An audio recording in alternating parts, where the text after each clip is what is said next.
Assalamualaikum warahmatullahi wabarakatuh. Perkenalkan, nama saya Nur Fitri Rahmadani, NIM 23019951110, kelas pendidikan geografi SCP.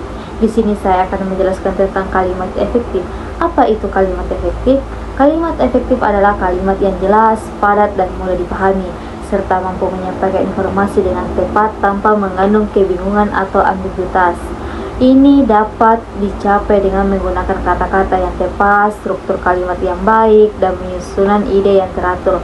Kalimat efektif juga merupakan kalimat yang dirancang dengan baik untuk menyampaikan informasi secara langsung dan tepat. Kalimat efektif menggunakan kata-kata yang tepat dan struktur yang jelas yang sangat penting untuk memastikan pesan yang disampaikan dapat dimengerti dengan mudah oleh pembaca atau pendengar. Kalimat efektif juga menghindari kebingungan antara ambiguitas dengan menyusun ide secara teratur dan logis. Dengan demikian, kalimat efektif membantu komunikasi menjadi lebih efisien dan efektif. Baiklah, di sini saya akan melanjutkan penjelasan tentang kalimat efektif. Yang pertama yaitu ciri-ciri kalimat efektif.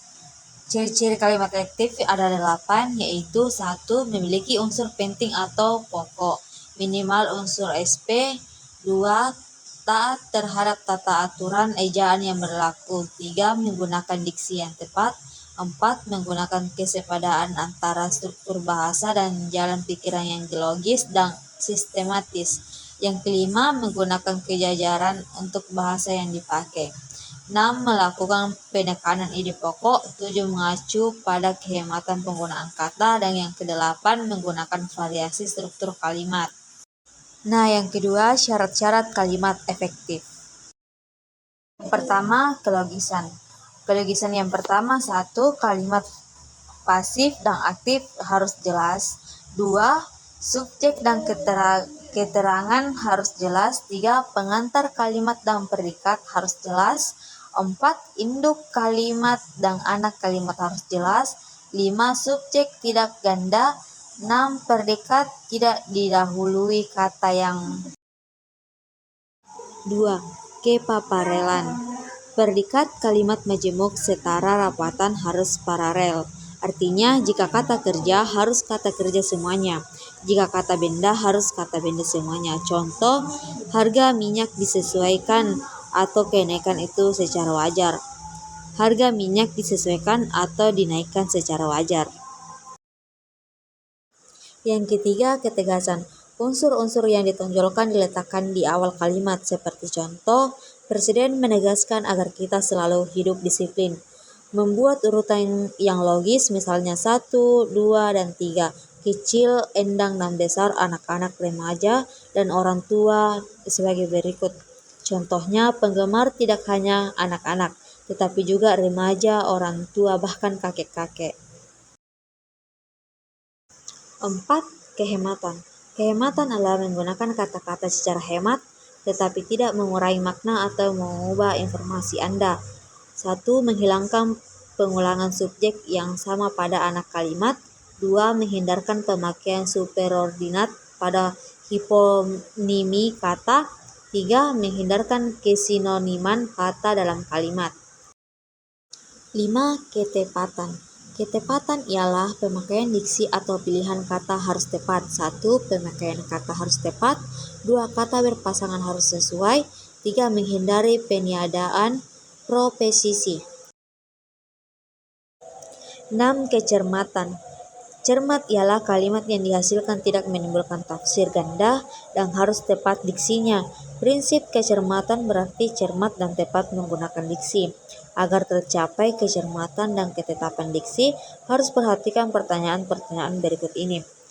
Hindari penanggalan awal, hindari pengululan kata C, hindari bunyi S, P, T, dan K yang tidak lulu, hindari pemakaian kata ambigu. 7. Kepaduan. Kepaduan ialah informasi yang disampaikan itu tidak terpecah-pecah. 1. Kalimat tidak tertele-tele dan harus sistematis. 2. Kalimat yang padu menggunakan pula aspek agen verbal atau aspek verbal fasien. 3 diantaranya predikat kata kerja dan objek penderita tidak disisipkan kata daripada atau tentang. 8. Kesejajaran. Kesejajaran adalah menggunakan bentuk-bentuk yang sama pada kata-kata paralel agar kalimat terlihat rapi dan bermakna sama. Kesejajaran dalam kalimat diperlukan maskapai tidak bertanggung jawab terhadap kehilangan dokumen, kerusakan hewan barang, busuknya makanan, dan jika hewan yang diletakkan di dalam bagasi tiba-tiba mati. Maskapai tidak bertanggung jawab terhadap kehilangan dokumen, hewan, kerusakan barang, kebusukan makanan, dan kematian hewan.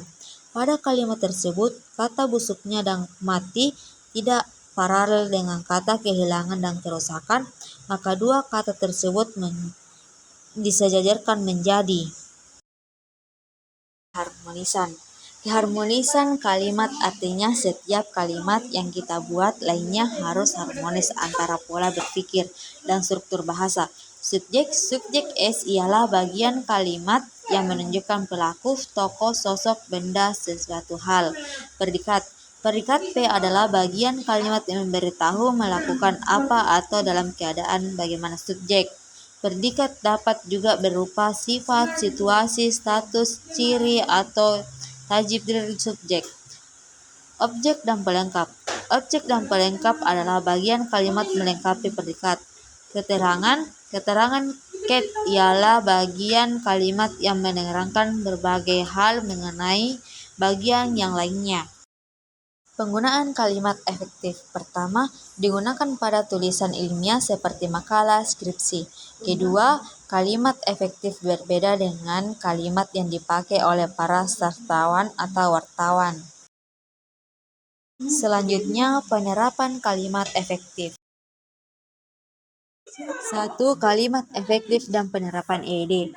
EYD merupakan kaidah yang berisi aturan tata tulis bahasa Indonesia yang harus diikuti dalam penulisan kecuali ada pertimbangan khusus seperti masalah hukum, nama, diri, atau pribadi. Keilmuan misalnya Soekaro, Universitas Padjadjaran. 2. Kalimat efektif dan pilihan kata diksi. Diksi adalah pemilihan dan penempatan kata ketika seorang sedang berbahasa.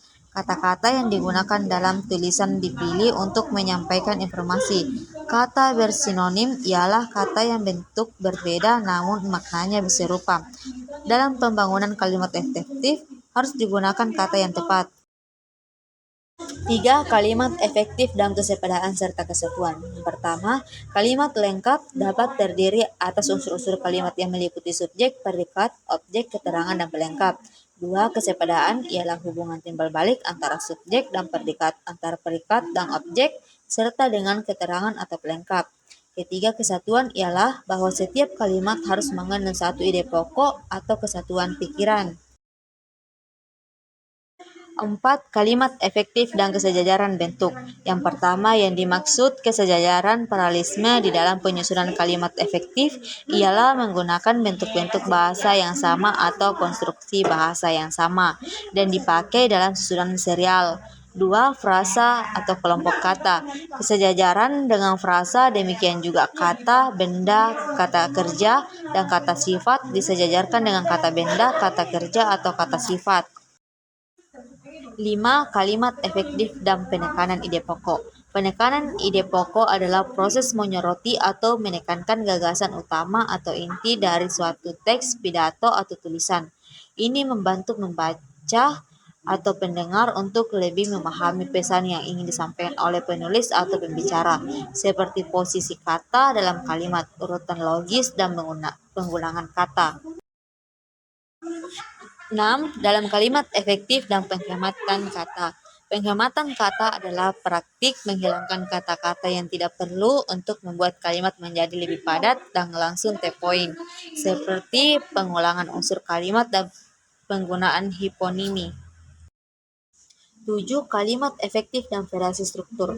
Kalimat efektif dengan variasi struktur adalah menggunakan kalimat yang jelas dan ringkas sambil menghindari penggunaan struktur yang monoton. Ini menciptakan keberagaman dalam kalimat, menjaga minat pembaca, dan membuat teks lebih menarik secara keseluruhan. seperti penempatan unsur-unsur kalimat, variasi panjang pendek kalimat, pemilihan jenis kalimat, dan pemilihan bentuk aktif dan pasif. Itulah penjelasan tentang kalimat efektif yang telah saya paparkan. Semoga pendengar atau pembaca bisa memahami dengan baik. Sekian dari saya, terima kasih.